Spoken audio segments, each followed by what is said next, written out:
Friends, मैंने last video में आप लोगों को बताया था कि एचसीएफ कैसे फाइंड करते हैं।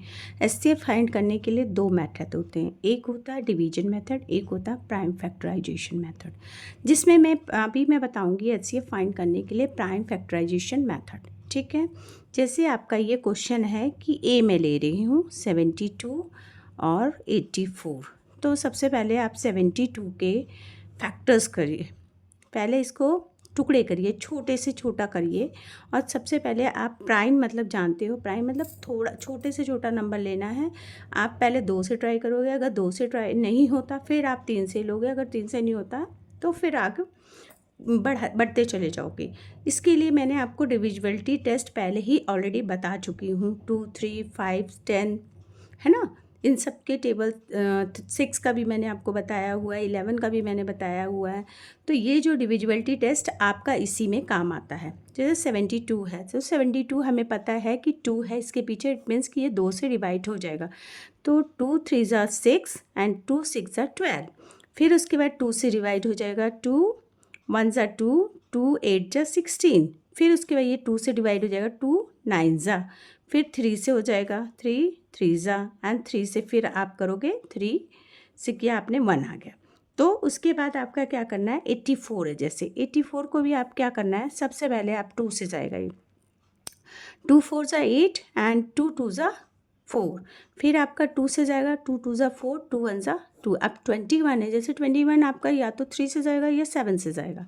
तो सबसे पहले हम इसको 3 से करें, 3 7 ज़ा 21। फिर आपका आ जाएगा 7 1 ज़ा। ठीक है, अब हम क्या करेंगे, जैसे 72 है तो 72 के फैक्टर्स क्या क्या थे, 2 इंटू 2 इंटू 2 इंटू 3 इंटू 3, यानी कि ये सारे फैक्टर्स हम ऐसे लिख लेंगे। उसके बाद आप 84 के भी ऐसे ही लिख लोगे। क्या है आपका 84 का, 2 इंटू 2 इंटू 3 इंटू 7। अब आपको क्या देखना है कि जो दोनों में हो, जैसे ये 2 है इसमें भी है और इसमें भी है, ले लेंगे हम। फिर ये 2 इसमें भी है, इसमें भी हम ले लेंगे, लेकिन ये 2 इसमें नहीं है इसलिए इसको इग्नोर कर देंगे। फिर ये 3 इसमें है और इसमें है, हम ले लेंगे। इसके बाद ना 3 इसमें है ना 7 इसमें है। तो इसका मतलब आपका क्या हुआ, HCF equal to 2 into 2 into 3। तो क्या हुआ, 2 2 ज़ा 4, 4 3 ज़ा 12। ठीक है, ये आपका HCF हो गया। इसी तरीके से मैं आपको एक नेक्स्ट क्वेश्चन फिर लेके बताती हूँ। जैसे आपका 24 एंड 56 ले रही हूँ, ठीक है, ये बी। तो 24 एंड 56 लिया मैंने, तो 24 एंड 56 में क्या करेंगे, 24 इसी तरीके से आप 24 का निकालो। 24 का कैसे निकालेंगे, 24 फिर 2 से करेंगे, 2 से करेंगे, 2 1 ज़ा 2, 2 2 ज़ा 4। फिर 2 से करेंगे, 2 6 ज़ा, फिर 2 से करेंगे 3, फिर ये 3 से करेंगे 1। ठीक है, ये लेंगे आप। इसके बाद ये लेंगे 56, 56 भी ऐसे ही करेंगे। 56 भी जैसे पीछे है 6 8 मीन्स कि ये 2 से जाएगा, तो 2 2 ज़ा 4, 2 8 ज़ा 16। फिर आपने 2 से किया, 2 1 ज़ा 2 4 ज़ा। फिर आपने 2 से किया, 2 7 ज़ा, फिर 7 1 ज़ा। ठीक है, ये हो गया। अब आप क्या करोगे, 24 का कितने फैक्टर्स हुए, 2 इंटू 2 इंटू 2 इंटू 3। और 56 के कितने फैक्टर्स हुए, 2 इंटू 2 इंटू 2 इंटू 7। ठीक है, अब आपका HCF कैसे निकालेंगे, HCF का तरीका ये हो गया, HCF इक्वल टू कितना है, ये इसमें है, इसमें है, इसमें है, इसमें है, इसमें है और इसमें है। अब ये दोनों ना एक दूसरे में नहीं है, इट मीन्स कि आपका क्या हुआ, 2 इंटू 2 इंटू 2 इक्वल टू 2 2 ज़ा 4, 4 2 ज़ा 8। ये आपका HCF हो गया।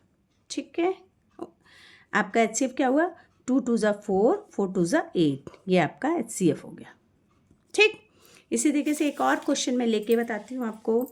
जैसे आपका मैंने लिया है, ये मैं लेती हूँ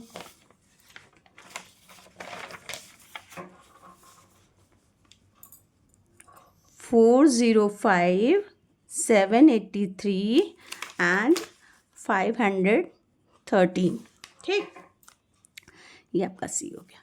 तो 405 ये देखो, अब आपको पता है आपने डिविजिबिलिटी टेस्ट किया था, तो डिविजिबिलिटी टेस्ट में आपको पता है कि अगर ये पीछे 5 है तो 5 का मतलब है कि ये 2 से तो जाना नहीं है, ठीक है। या तो फिर ये 3 से जाने के लिए क्या होगा 9, और 9 क्या होता है 3 से डिवाइड होना चाहिए, इसका मतलब या तो 3 से जाएगा या 5 से जाएगा। तो सबसे पहले हम इसको 3 लेंगे, क्योंकि प्राइम मतलब छोटे से लेना शुरू होता है।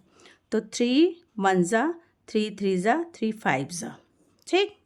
अब ये फिर 3 से जाएगा, क्योंकि इसके पीछे देखो कितना हो गया 4 और 5 कितना हुआ 9, है ना। तो ये हो गया, फिर ये 3 से जाएगा, 3 4 ज़ा 12, 3 5 ज़ा 15, फिर ये 3 से जाएगा, 3 1 ज़ा और 3 5 ज़ा, ठीक। फिर ये किससे जाएगा 3 से जाएगा, 3 5 ज़ा, और फिर ये 5 1 ज़ा, ठीक। उसके बाद एक इसको भी ले लेते हैं 7 8 3। अब इसको देखो किससे जाएगा भाई, इसके लिए आपको थोड़ा सा दिमाग में जोर लगाना पड़ेगा, तो थोड़ा जोर लगाइए, आप भी चेक करिए, हम भी करते हैं। जैसे कि आपको ये पता है कि मुझे लग रहा है ये 7 14 15 16 17 18, हाँ ये 3 से जाएगा, 3 2 ज़ा 6, 3 6 ज़ा 18 और 3 1 ज़ा 3, फिर ये 3 से जाएगा, है ना। कैसे पता चल गया मुझे, क्योंकि मैंने इसको टोटल किया, टोटल इसका कितना आ रहा है 9 आ रहा है, और 9 3 से डिवाइड होता है, तो 3 क्या होगा 3 8 ज़ा 24, है ना, और 3 7 ज़ा 21, फिर 3 से जाएगा, 3 2 ज़ा 6 और 3 9 ज़ा 27, है ना।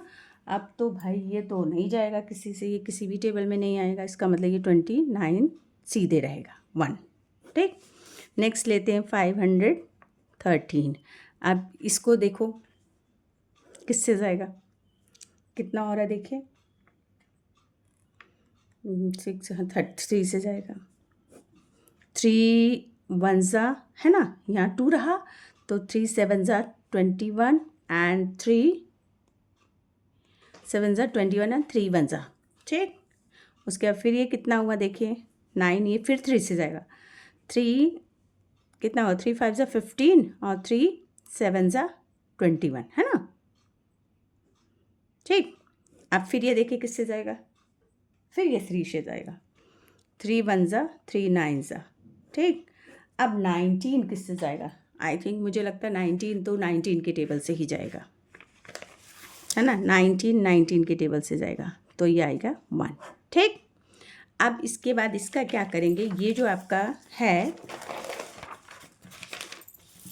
क्या हुआ आपका, सबसे पहले 4 0 5 इक्वल टू कितना हुआ आपका 3 इंटू 3 इंटू 3 इंटू 3 इंटू 5, ठीक।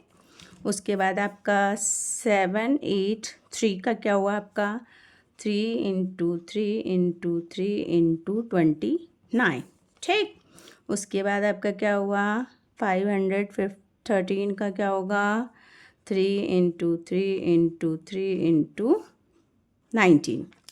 अब आपको HCF निकालना है। अब HCF निकालने के लिए क्या होगा, देखो ये इसमें भी है, इसमें भी है, इसमें भी, जो तीनों में हो, इनमें भी, इसमें भी है, इसमें भी है, ठीक। उसका ये इसमें भी है, ये इसमें भी है, ये इसमें भी है। उसके बाद कोई भी डिजिट तीनों में नहीं है, इसका मतलब आ गया 3 इंटू 3 इंटू 3, ठीक है। तो अब आपका क्या होगा 3 3 ज़ा 9, 3 ज़ा 27, ये इसका HCF हो गया, ठीक है।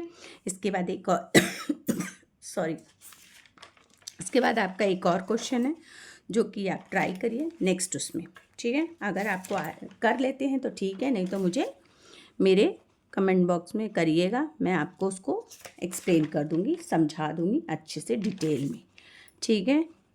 ये वाला क्वेश्चन आपका D, ये आप खुद ट्राई करिए कि कैसे होगा, ठीक है। अगर नहीं आता तो मेरे कमेंट बॉक्स में बताइएगा, मैं इसको सॉल्व करके बताऊँगी आप लोगों को। ओके, थैंक यू बच्चों।